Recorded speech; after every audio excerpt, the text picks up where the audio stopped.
Sefer Torah. הקורא בתורה לא יפחות משלושה פסוקים, ולא יקרא למתורגמן יותר מפסוק אחד. ובנביא, שלושה. À l'époque, ils avaient l'habitude de lire au Sefer Torah, et il y a quelqu'un qui traduit en araméen pour que le public comprenne. Combien il faut lire et traduire? Un pasouk et un pasouk. Pourquoi? Parce qu'il risque d'avoir une erreur. Si la personne il lit et traduit deux versets ensemble, il risque d'oublier un sujet. Tandis que dans les Nevi'im, il n'y a pas de halakha les maaseh, c'est une idée. On peut traduire jusqu'à 3 versets en une fois. C'est-à-dire on lit 3 versets et il traduit. Ayush shloshtan shalosh parashiot. Moi, il va expliquer c'est quoi shloshtan shalosh parashiot. Korin echad echad. Les 3 versets, 3 sujets différents.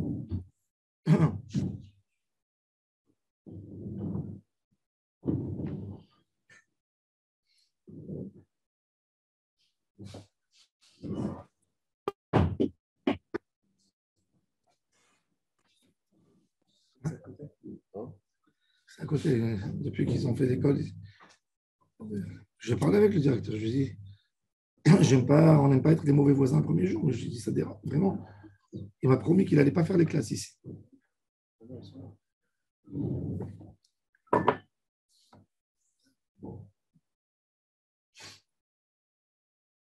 Alors il dit,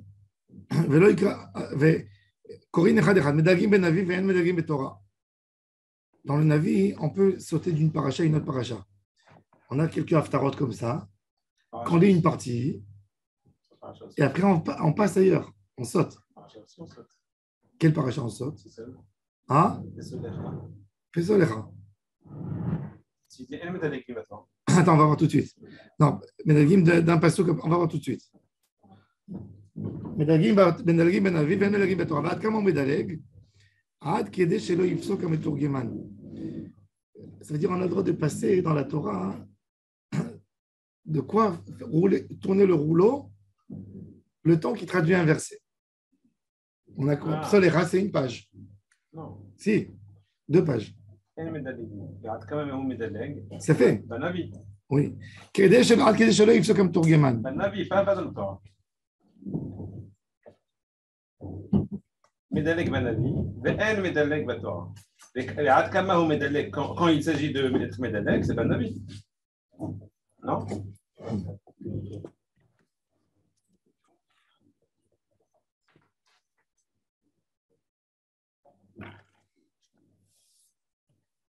Comment on est מדלג dans ויכל משה באמת? Comment on est מדלג dans ויכל משה?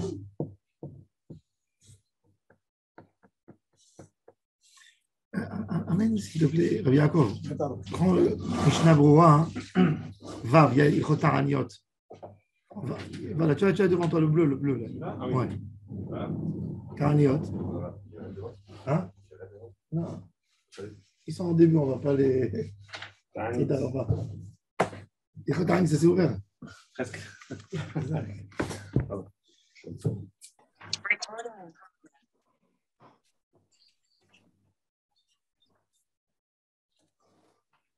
Les lectures de Torah.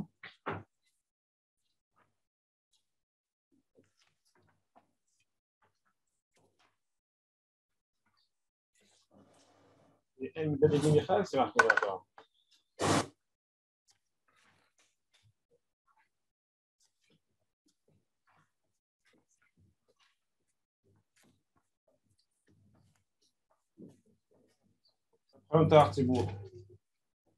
Non, mais dans la Torah, c'est pour ne pas enduire dans l'erreur.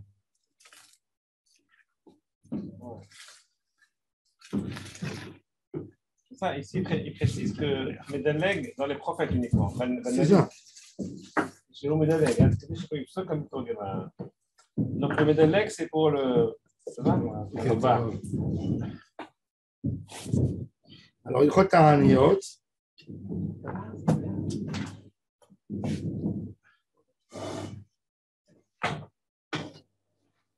Bon, c'est vrai qu'aujourd'hui, on est médaillé dans Pessolecha. Ben oui. Comment ça se fait? Regarde.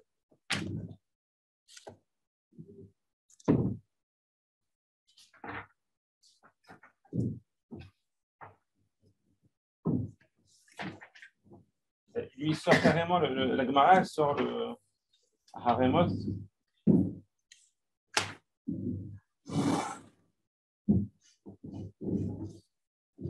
La lecture même dans Tchabéav, c'est Vaïchal, l'après-midi.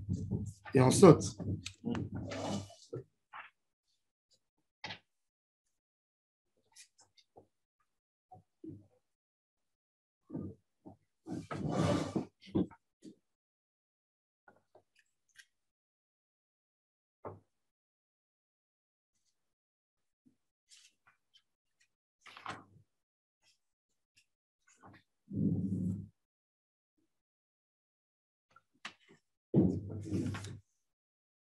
La Mishnah, elle dit On ne saute pas dans le. saute pas dans la Torah. En Medaligin, quand on fait la lecture de la Torah, on doit tout lire à la suite.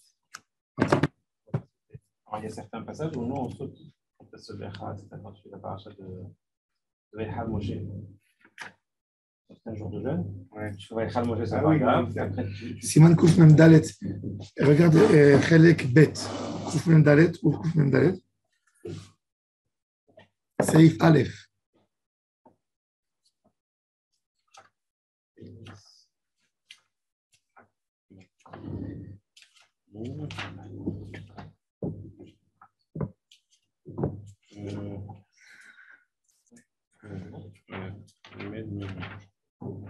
Kouf Mem Dalet. Seif. Aleph. Medaligin Ben Avi. Oh, תודה. מדלגים בנביא והם מדלגים בתורה. אבל באחד עניין כגון החרמות ואח בעשור שכהן גדול קורא ביום הכיפורים מדלגים. זה עניין אחד. même dans le Vaïchal Moshe, c'est עניין אחד.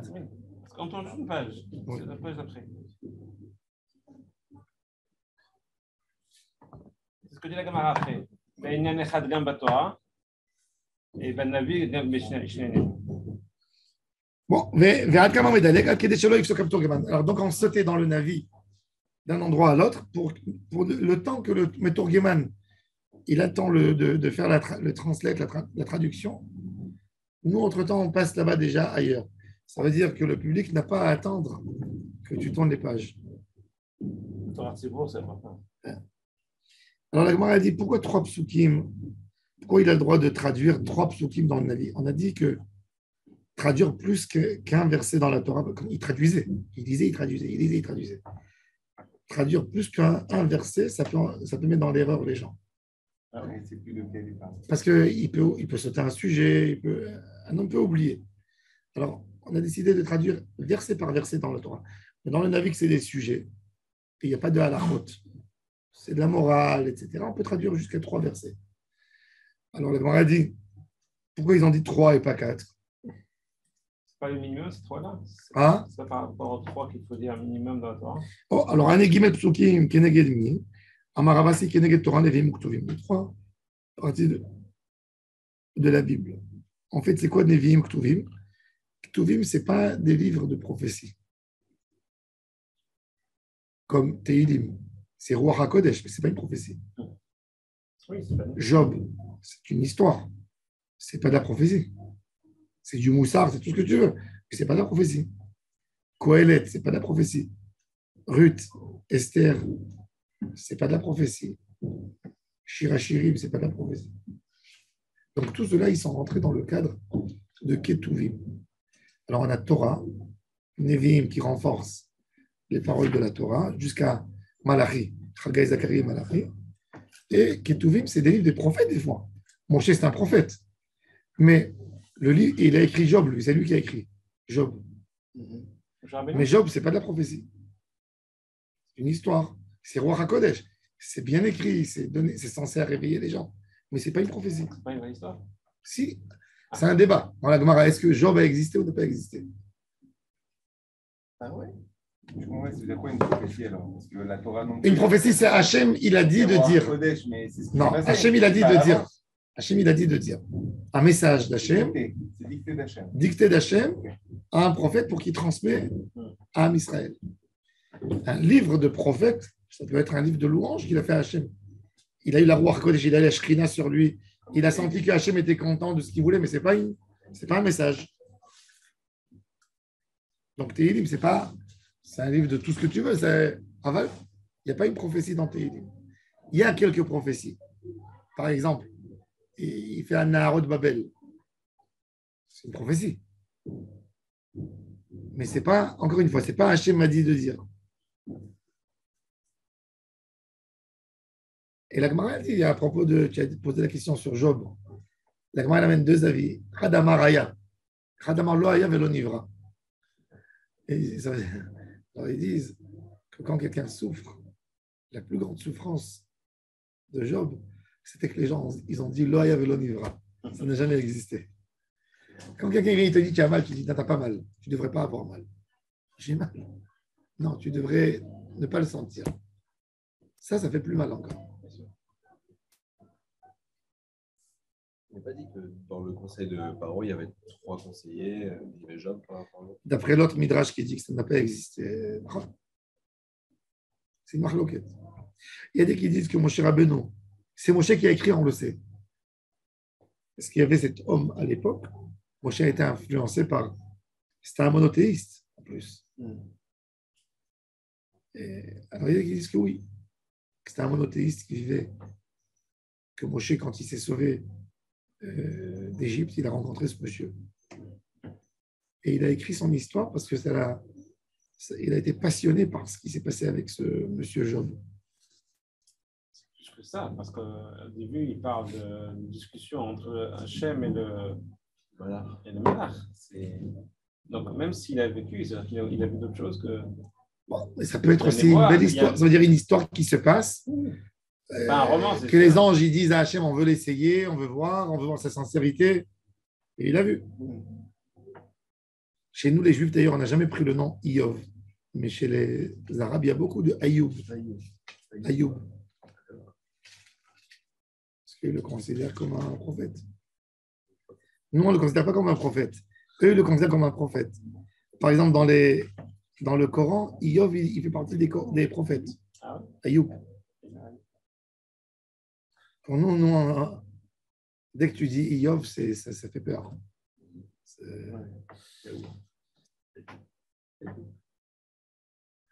טוב, ולא יקרא למתורגמן יותר מפסוק אחד, ובנביא 3 פסוקים. ואם היו אותם 3 פרשיות, קורא אחד. Comment? Quelle prophétie? Il y a 3 versets qui suivent un après l'autre, et sont 3 prophéties différentes. C'est Isaïe chapitre 52, qui ko amar Adonai chinam nimkartem velo bechesef tigaelu. Vous avez été donné gratuitement, donc on n'a pas besoin d'argent pour vous faire sortir. Il n'y a pas un prix à payer pour la Géoula. Deuxième. Ça va la semaine prochaine, non? Ouais. Qui ko amar Adonai Elohim Mitzrayim yarad ami barishona. Mon peuple il est descendu en Égypte. La goursham ve Ashur be'efes ashako. Alors, Ken. Est-ce que j'ai ici en Israël ou en Égypte? טוב, אני אבדוק, אני לא יכול להגיד לך עכשיו. תן לי לבדוק. תן לי שעה לבדוק. יאללה. ביי. Qu'est-ce que j'ai en Israël ou en Égypte? Hein? Qu'est-ce que j'ai en Israël ou en Égypte? Qu'est-ce que ça veut dire? Mon peuple est descendu en Égypte. Et maintenant, qu'est-ce que j'ai ici, dit Hachem? Oui. כי כה אמר אדוני אלוהים מצרים ירד עמי בראשונה לגור שם והאשור באפס השקו. Mon peuple est descendu en Égypte. Il le raconte ce qui s'est passé. Ensuite, le 3e verset, Hachem il regrette sur la galoute. Donc, c'est 3 sujets différents. Et donc, c'est un autre verset déjà. Ça, c'est un autre verset. Alors, comme c'est 3 sujets différents, le Meturgeman qui traduisait, il ne peut pas les traduire en une fois. Il faut faire 3 arrêts. מדגים הנביא ואין מדגים בתורה. הוא אומר לנו, קורא אחרי מות ואח בעשור. Il lit אחרי מות et Ach Be'asor. C'est pas le cas aujourd'hui. Pardon? Aujourd'hui, on ne saute pas à Kippour. Si, On saute. oui.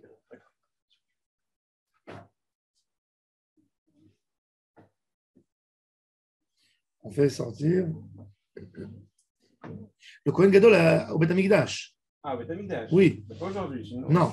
Ah, Alors la Gemara elle dit Ve'aka medaleg isot, Amar Abaye la kashia, kan birde sheyifsok haturgeman, ve'kan birde shelo yifsok haturgeman. Il faisait vite quand il traduisait le traducteur au peuple, même au deuxième temple. Il avait le temps de faire bouger le livre. Alors la Gemara elle dit mais tu as dit que dans la Torah tu fais pas ça, que dans le Navi. La Gemara elle dit la kashia.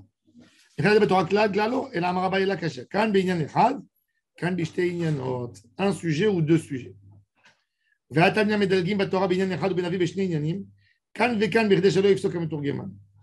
comme on a dit, comme on a vu, que qui est écrit dans une braïta, qu'on saute dans la Torah dans un sujet et on a vu dans deux sujets. Et dans les deux, il faut faire attention que le Turgeman n'arrête pas. Tanya Idar, El Medalgim Inavi le Navi. On ne saute pas d'un livre de prophète à un autre livre de prophète. Parce qu'ils avaient dans des rouleaux 5 livres de prophètes, par exemple. Alors le rabbin, il dit, tu sais quoi? Il disait au lecteur, tu vas lire une partie de là. Il voulait prendre un sujet qui attrape le public. Tu vas aller et tu vas passer là-bas. Ça perturbe les gens. Tu passes de Jérémie à Isaïe, le contraire. En medagim inavi le navi, ou benavi sheshne ma'asar medaleg. Navi sheshne ma'asar, c'est le livre de Tréhassar. Ça veut dire que tu peux sauter de Micha à Zacharie, par exemple. Sans peser. Au Bilvad, chez Loïdaleg Misof à Sefer Litréatom. Mais il ne faut pas sauter de Malachi à Haggai. D'accord? Pardon, à Osée. Osée, il est au début. Oshéa. Dans les 13. Oui, dans les 12. C'était des petites prophéties. Donc, ils ont été rassemblés dans un seul livre.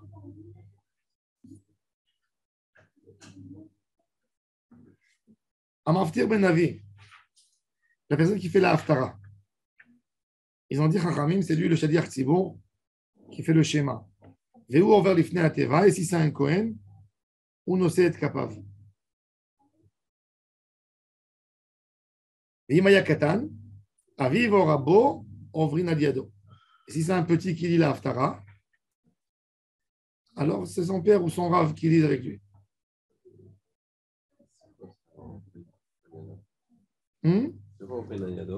C'est eux qui se mettent à côté de lui et ils font la tfila. C'est-à-dire que la personne qui lisait la Haftara est très important. Il faisait la tfila du matin et il faisait Birkat Kohanim. De là, on voit qu'il faisait monter les Kohen maftir. Enfin, puis je suis Kohen. Un Kohen peut acheter maftir. Les gens, ils ne font pas ça aujourd'hui. C'est rare. Au Maroc, ils font. Hein. Ils achètent. Il faut monter Cohen maftir. Oui, quand il est connaisseur, mais lui, il n'achète pas le Cohen. Les autres aliotes. Quand moi j'ai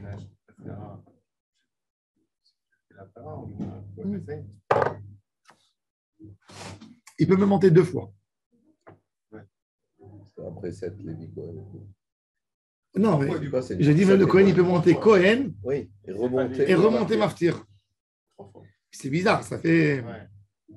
Il peut. Il peut. Non.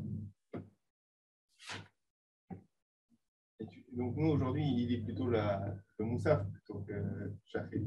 Oui, Moussaf. C'est bizarre. Ouais. Parce que lui, il dit Porès al-Shema. Porès al-Shema, c'est Shachrit. Kapav. Katan Koré Torah ou Metargem. Le petit, il lit dans la Torah. Il peut même traduire. Avaleno Porès al-Shema. Il ne peut pas faire la lecture du schéma. Aujourd'hui, on le laisse faire. Pourquoi on le laisse faire?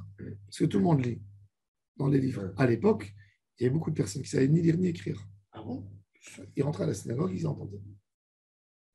C'est le contraire. Actuellement, c'est le contraire. C'est tout le monde sait, donc on leur fait pour leur faire apprendre. Oui. Mais Midin Mishnah, non. Parce qu'il doit acquitter les gens. Tout ce qu'il doit acquitter, il ne peut pas. La Torah, il n'y a pas besoin d'acquitter.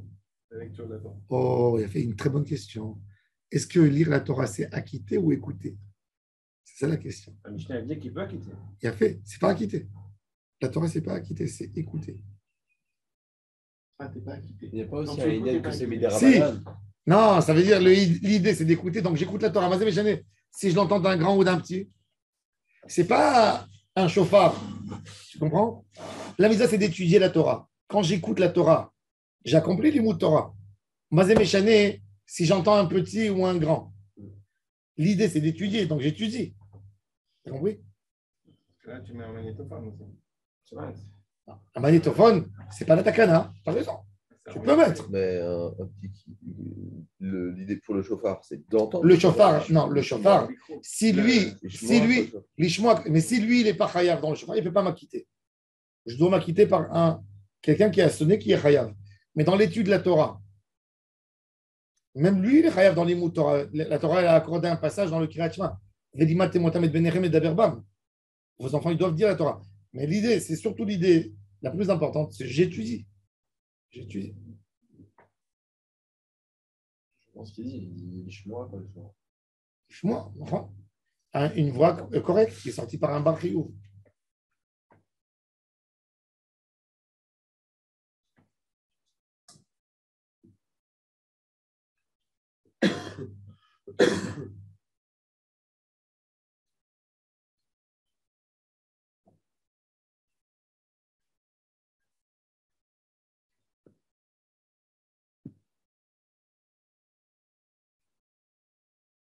Pour le Ve'enu sait être capable, il y en a qui ont pris ça à la lettre. Katan. Qui fait pas net... oui, Nahon, Bémet, il fait pas seul, il monte qu'avec son père. Mais il y en a qui avec son père, il ne fait pas monter. Hein? Il y en a qui a un minag, même avec son père. Le minag, j'ai vu dans les synagogues que quand il y a son père qui monte, il monte avec. Normalement, oui. Moi, je ne comprends pas ce Yana, il est marqué parce que c'est pas Kavod Thibault. Un Katan face de Katan. C'est pas un kavod Tzibour que le Katan. Ne me dis pas ça, dis-moi qu'il n'est pas barré. Qu'il n'est pas bar Rioux, non, il est bar Rioux. Il peut venir, Mabaye. Hein. Non, arrête, tu sais que même à Israël, il peut monter Minadine. Bracha, il veut faire une bracha du Ham Israël. Il n'y a que le Coran qui peut faire la bracha. Bah oui. Hein? Lui, il a une mitzvah. Mais on est là, Douchan. La Gemara parle de Rabbi Yossé déjà, qui disait que Moutar là, le Zarchen Asakapav, C'est marqué comme ça. c'est pas une avéra. Donc, déjà, il n'y aurait pas de bracha pour Israël. Ah oui, il ne fait pas la bracha par contre. Israël Non. Ah, mais les bracha. C'est pas chaque qui déjà dans mitzvotav. C'est ça, on est d'accord. Je pense que c'est pas de bracha, il n'y a pas de bracha. Il veut faire une bracha. Il veut faire une.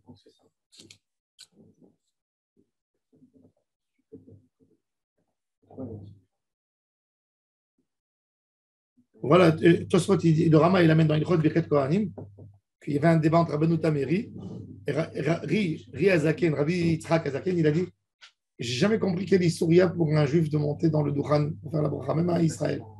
Il dit bon, pour ne pas. Il peut monter avec les autres Kohanim. Il se met avec eux, il fait. Il dit même à Israël, il peut monter, selon le riz. Ouais. Bah oui, parce que là, il n'est pas mitzvah, lui. Il n'est pas la mitzvah. Voilà, que Mishum Bracha Levatala. Que Bracha Levatala. Alors il dit sans Bracha, il peut. Ça fait que bracha le batala, ça fait qu'on fait.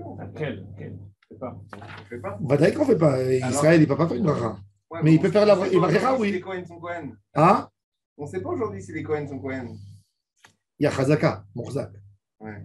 Pour une Chazaka, tu tues. Une femme qui a fait grandir un enfant chez elle à la maison et qu'elle a tourné avec lui comme son fils. Et un jour, elle se marie avec lui. Là. Même qu'elle te dit, c'est pas son fils. Tout le monde l'a vu collé à toi comme un enfant. Tu l'as pris au parc et tu le surveillais. Et maintenant, tu as décidé de te marier avec lui.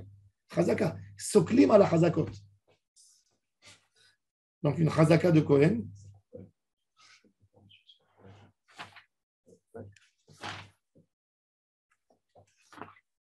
Katan, t'as vu?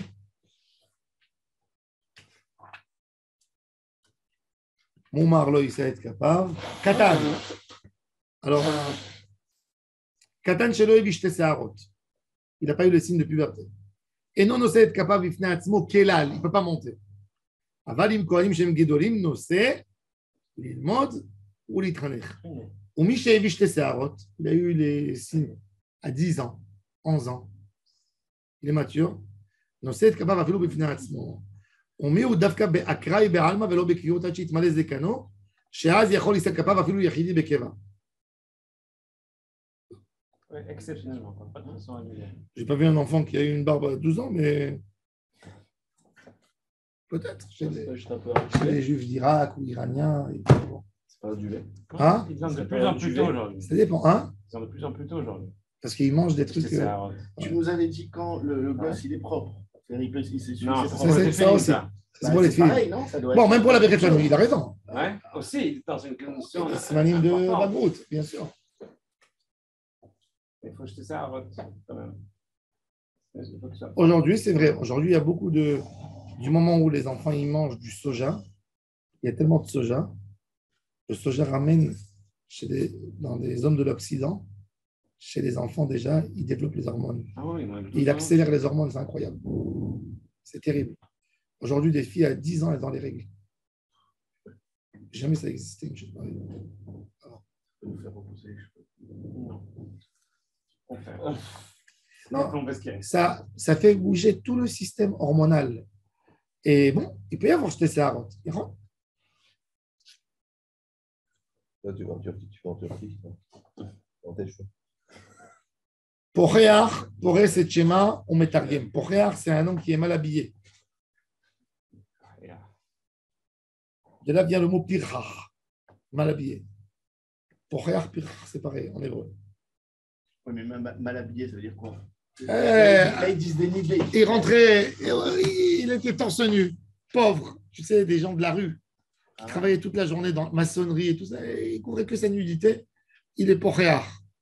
Alors, c'est ça. Il appelle le public et alors il est assis du côté de la synagogue et il dit moi j'ai envie de faire schéma. Il peut ou il peut pas? C'est pas quelqu'un qui rentre en short comme ça. Non. Alors il te dit Pores al Shema. Il peut lire Pores et Shema ou Metargem. Et non Koré Batora. Il n'y a pas le respect du public. Il faut respecter. Et non envers l'Ifnei Ateva. Et non Nosé et Kappa. Il n'a pas le droit ni de faire Birkat Kohanim ni de monter Shali Artibon. Pourquoi? Il faut honorer le public. Tu ne peux pas être Shali Artibon. Un Shaliach Tzibour ne peut pas monter à la Teva, ne peut pas monter Shaliach Tzibour s'il n'est pas habillé respectueusement. C'est quoi respectueusement? C'est relatif. Relatif, d'après le Kahal. Voilà. Si tu es dans un kibbutz, où là-bas, le secrétaire du kibbutz, le chef du kibbutz, le directeur, l'administrateur, le rabbin, ils sont tous en sandales et en short, tu peux. Mais un homme du kibbutz, il va en ville, à quoi le firme à quoi? Il y a un Beth Knesset Hein? à Jérusalem, à Machane Yehuda, il y a un Beth Knesset. Oui. Moi, j'étais pour Mincha. Et... Zohar et Hamar, je le connais. Ouais. C'était Mincha parce qu'il y avait les Krovat Torah. Ils ont des manches et des coupées. Et comme ça, même nous, on avait des manches à la synagogue. On avait des oui, tu lèves la manche. Et on avait des manches avec une élastique comme ça qu'on a fait. Tu te rappelles? Et tu fermes le. Moi, je pense que c'est ridicule. Ça veut dire quand quelqu'un il a un beau t-shirt, si tu sors comme ça, tu vas au travail, tu sors dehors. C'est pas que tu peux aller même dans une rencontre que tu as de travail, tu vas avec ça. Je vois pas pourquoi il faut mettre ces trucs ridicules sur la main. Comme ça, tu n'iras jamais. Comme ça, tu n'iras pas. Comme ça, tu n'iras pas. Alors, chez les Ashkénazes, par exemple, ils mettent le talit. C'est honorable. Alors, est-ce que le talit, il faut couvrir les voiles avec le talit? Tu peux, jusque-là. Mais moi, je me demandais, en fait, j'ai pas dit, c'est pas bien, mais si par exemple, je vais dans une yeshiva pour faire l'office sport, tout le monde est en costume, en blanc, ils me disent, OK, mais là, on est au Machane Yehuda, quoi. Tout le monde fait ses courses, il va plus passer. Mais. Encore une fois, Kaniré qui font ça pour ne pas. Parce qu'il y a des gens qui viennent des chantiers, tout ça pour travailler, pour prier. Chez les Ashkénazim, chez moi, par exemple, à Strasbourg, on met le talit pour monter à la Torah. Tous, mais par exemple, Shabbat, Mincha Shabbat, le problème, c'est qu'après, les gens qui ne savent pas, il y a les Avelim qui ont systématiquement le talit. Oh là là. Donc, c'est-à-dire quand je retourne à ma place, après, il y a le troisième, je retourne. En fait, le talit, on l'enlève après la doucha de Mincha. De Mincha. En deuil. Comme les Juifs du Yémen. Les Juifs du Yémen, comment tu les reconnais qui sont Avelim? Ils mettent le talit gadol toute la journée. Un homme qui porte le talit gadol sur lui toute la journée, c'est un Avel. Hein? Je ne savais pas. C'est une arabe. Non, mais ils sont. Même quand tu vas les consoler, ils sont toute la journée avec le talit, même le soir. Même le vendredi soir, pendant l'année, ils mettent le talit. Qui?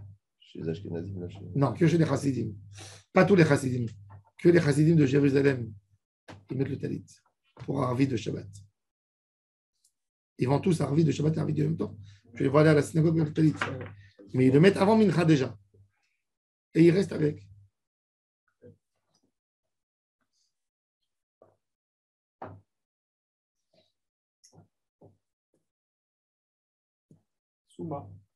Souma pour cette schéma, on met Targem. Le Souma, l'aveugle, il peut lire. Pourquoi il est pour cette schéma? Parce qu'il est mechouyav dans la bracha. Lui aussi, il doit étudier la Torah. Et dans la lecture du schéma, ouais. Rabbi Yehuda Omer, Kol shelo ra'a meorot miyamav, un homme qui est aveugle depuis sa naissance, il ne peut pas faire. Eno pour cette schéma, il ne peut pas faire le schéma. Ritemoto. Hein? C'est marqué Ritemoto. Tosfot, déjà, il fait la distinction. On va voir le Tosfot. Parce qu'il y a d'abord Ritemoto. Mais la question, c'est est-ce que l'aveugle, dans le cas de Shachar, le Gemara a dit qu'il fait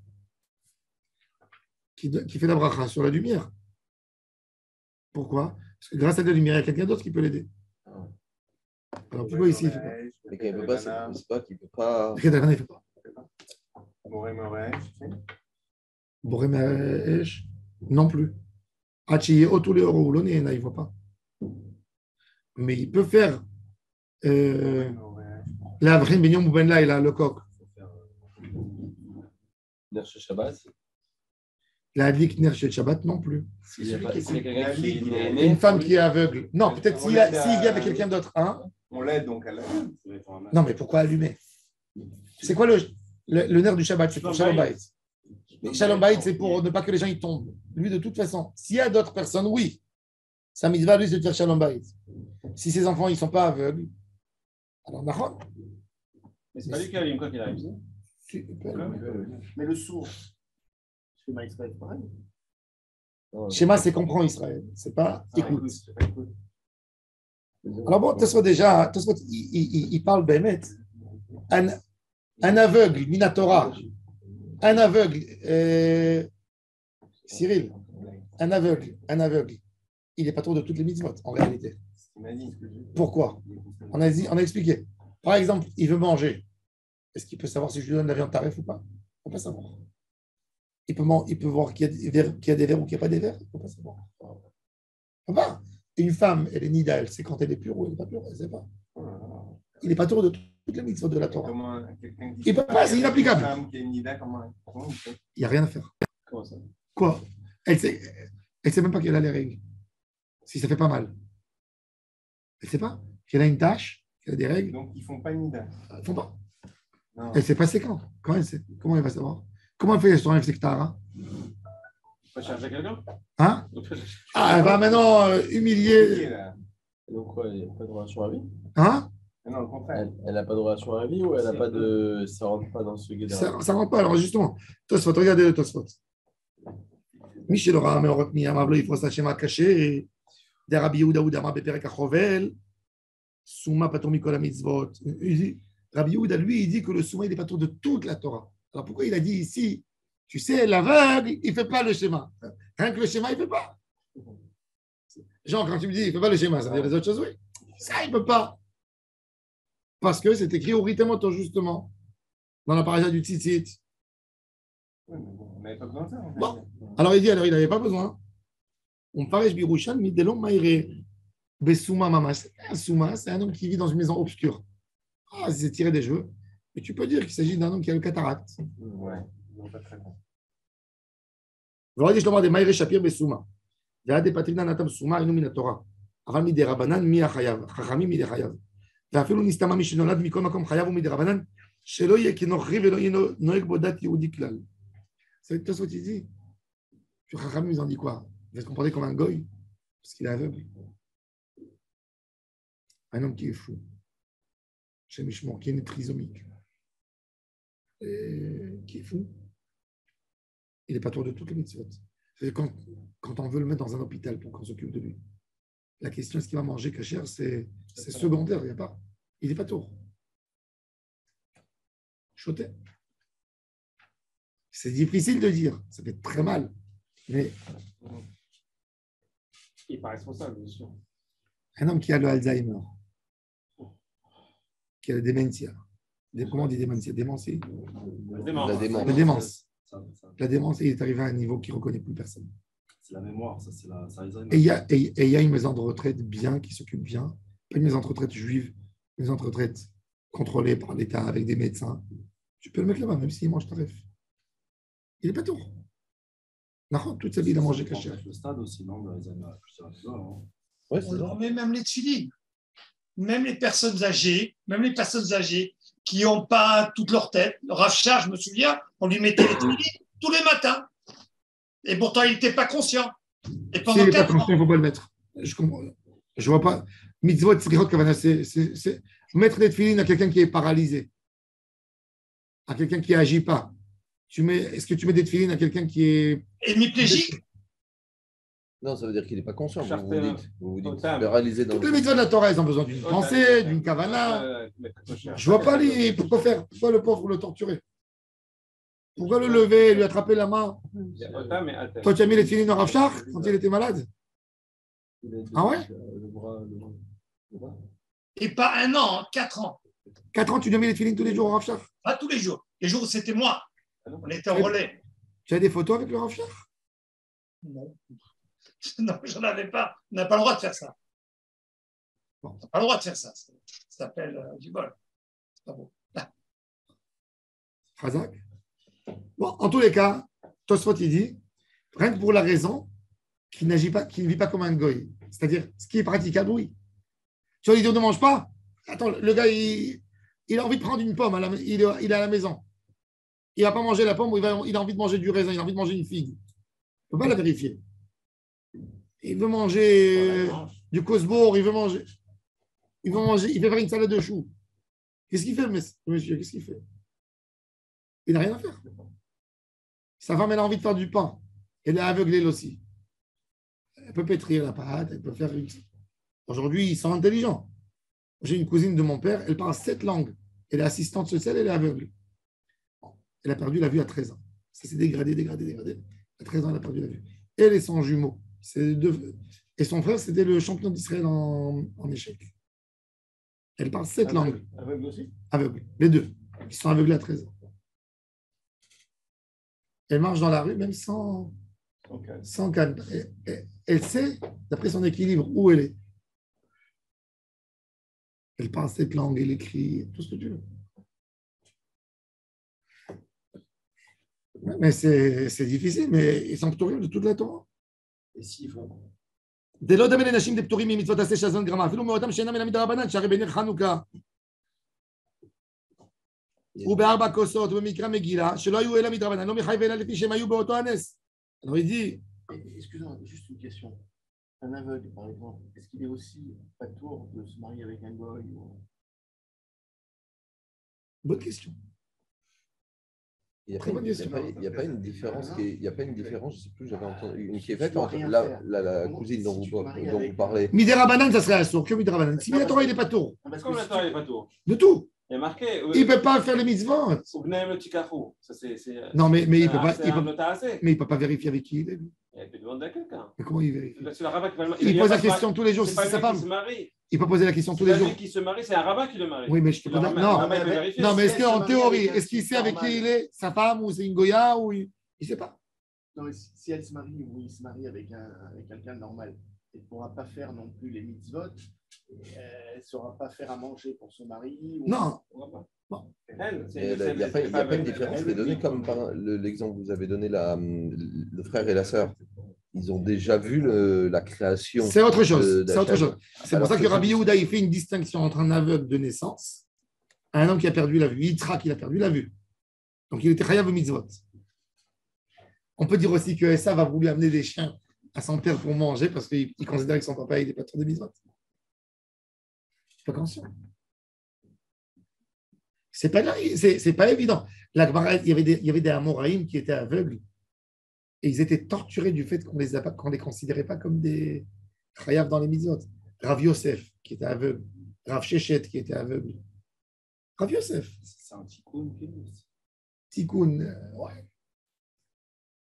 Moi, je me rappelle, j'avais un ami en classe, son papa était aveugle. Il connaissait tout, le père, Tamit Racham. C'était Roche Kolel. Mon père, il avait au Kolel, mon père, il a étudié avec Rabbi Elazar Abou Khatir au Kolel, Baba Elazar, Rabbi David, il était au même Kolel. Et un jour, il est venu un homme aveugle. Il a dit, je vais être accepté au Kolel. Tout le monde a rigolé. Aveugle, comment tu vas être? Il a dit, prenez-moi pour en essai 1 mois. Alors, mon père, il avait pitié de lui, tu vois. Mon père, il disait à mon père, lit.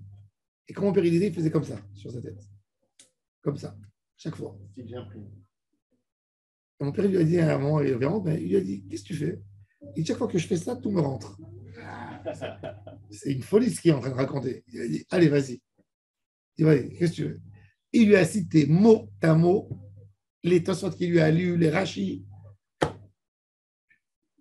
Si le gars il a vraiment envie, il peut y avoir raison. C'est un 6e sens, monsieur. Hein? Il y a un 6e sens. Non, mais il avait une mémoire J'essaie. fabuleuse. Ah oui, mais c'est comme les autistes aussi.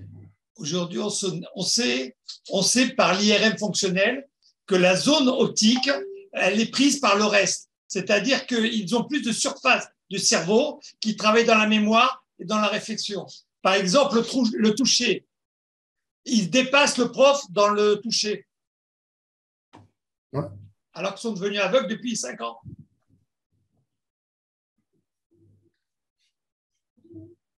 Ouais.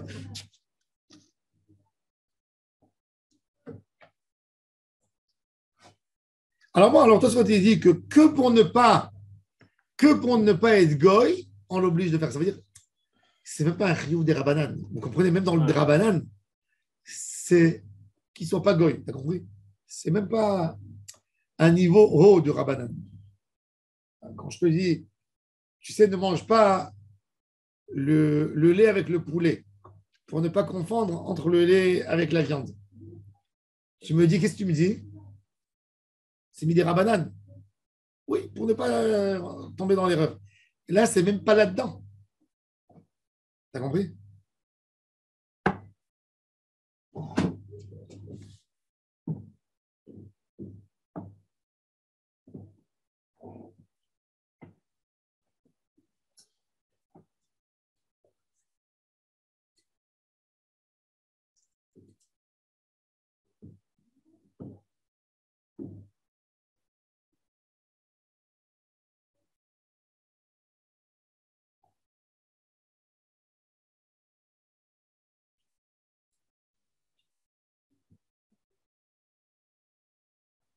Bon, alors Tosfot, il nous dit que c'est que ce dîme. Maintenant, il dit, on a parlé de Katan, très des Rabbanan.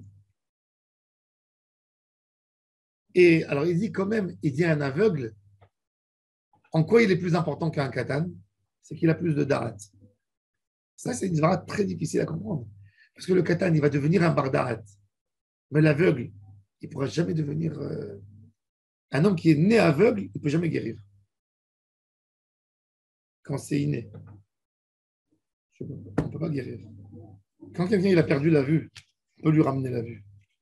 Mais quand quelqu'un, le muscle de la vue, il n'a jamais fonctionné depuis la naissance, on ne peut pas guérir. Le Rambam, il disait toujours ça, qu'un homme qui est né aveugle, il ne pourra jamais voir. Alors, le Rambam était très honoré par le sultan. Il y avait des médecins jaloux. Et un médecin, il a dit au sultan, moi, je peux guérir un homme qui est né aveugle. Et il dit, prouvez-moi. Donc, il a pris un homme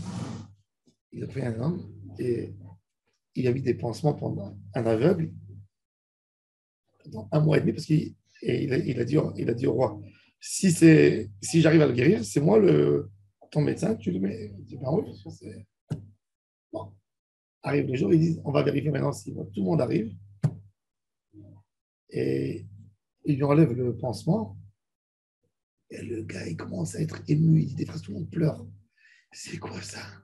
C'est quoi cette merveille? Qu'est-ce que je vois? Et le Rambam me dit, je veux être sûr que tu vois bien. Et sortir un mouchoir. Il est rouge ou bleu? Il est bleu. Il dit, comment tu sais qu'il est bleu? Il n'était pas aveugle au départ. Comment tu sais qu'il est bleu? Comment tu sais c'est quoi bleu et c'est quoi rouge? Il n'était pas aveugle au départ. C'était un menteur. C'était des menteurs. Tu vois? Tu sais qu'il y a une maladie des gens qui voient en noir et blanc. Bien sûr. Les albinos. Ils ont inventé des lunettes qui leur redonnent les couleurs. C'est ça? Il y a des vidéos sur les gens qui mettent ces lunettes. Et comme tu dis, ils pleurent, ils sont comme ça. Moi, j'ai pleuré. Moi, j'ai pleuré quand j'ai fait l'opération. l'opération laser. Je suis rentré avec des lunettes. Avant ça, le matin, je faisais comme ça à côté de mon lit. Je cherchais toujours comme ça. Moins 11, moins 12. Ouais. Je ne voyais pas à ce niveau, je voyais pas. On me fait donc, j'ai jamais vu bien. Même avec les lunettes, quand tu as un grand numéro, tu vois les choses. J'avais peur de monter encore.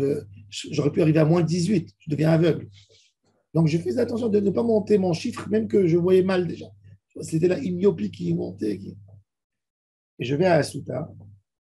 J'ai 33, 34 ans. On me parle d'une opération quand je vais enlever mes lunettes. Tu sais comment j'étais ému. Donc, on dit oui, un médecin il a dit oui, un autre il a dit non, parce que l'œil, il n'est pas. Finalement, ils ont dit oui, il y a un quelqu'un. J'arrive, il me fait l'opération. Et on me met les gouttes comme ça. Tu sais, je sens l'odeur de l'œil qui brûle avec le laser. Et tout d'un coup, je me lève, je vois comme un plasma devant moi. Je pleurais. Et j'ai jamais vu une belle photo depuis l'âge de 5 ans. Je regardais, tu sais, après, j'allais dans les rues, je regardais j'arrivais à voir les traits entre les pierres dans les immeubles. J'ai jamais vu ça de ma vie. Je regardais les arbres, je pouvais regarder 1 heure. Je voyais les couleurs différentes, je voyais les traits sur les feuilles, tu vois, c'est tout, c'est encore tout frais. Je marchais dans la rue, je pleurais. J'ai jamais vu si beau le monde. C'est émouvant. Moi, j'ai vu des gens. Avant moi, ils sont rentrés avec une canne dans la chambre et ils sont sortis sans rien. Mais ce n'est pas exclu que la médecine ne donne pas de vue à ceux qui sont nés aveugles. Ce n'est pas exclu. Là, je ne sais pas. Le Rambam va intervenir au niveau du cerveau, pas au niveau de... Mais c'est avec des histoires de charge électrique, d'électrodes loin.